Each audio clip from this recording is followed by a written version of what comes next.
tunataka huyo returning Pana, ukikitia huo.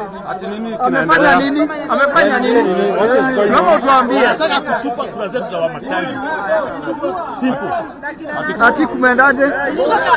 Tuingia hapa jana usiku. Tukuje tukoje ballots.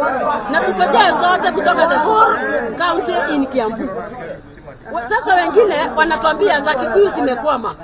Tunangojea tu count votes za governors wetu na women reps ili itangazwe. Lakini tunaambiwa ya Kikuyu tukoje ya Kikuyu. Saa hii ya Kikuyu hii gari ndio imekimbizwa na saa hii wamekatalia. Kuna ballots huku ndani. Hakuna mtu hata wale walikuwa polling station wameiescort. So we want to know, tunataka kujua what is happening in Kiambu County. Pengine hata hatujui. Pengine ni kawaida kula kuchelewa namna hii. Hakuna, si kawaida.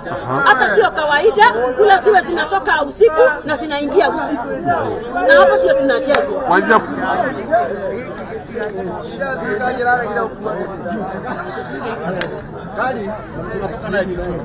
tukawaambia watupatie hiyo form ndio tusaini na tupige picha ndio tuletee mheshimiwa. Sasa kukuja wakakataa, wakatuambia hatutafanya nini, hatutapiga picha, wanalete ati maboksi hapa Kiambu. Tukaifuata kukuja, akatupeleka golf club huko Kiambu.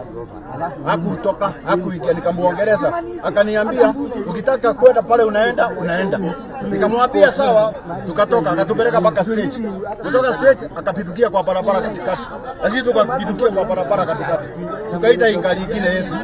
Tukakuja akatuingisha hapa. Sasa wakati huu ndio tunamfungia hapa. Na tunaitana wote, hata mheshimiwa nikukuja anakuja. Baro ni za nani? Zote atupatie hapa, tusaini na tupige picha na tuone ni mzuri. Na hiyo record yote ya Kikuyu tuko naye. Baro ni za nani? Si ya Wamatangi.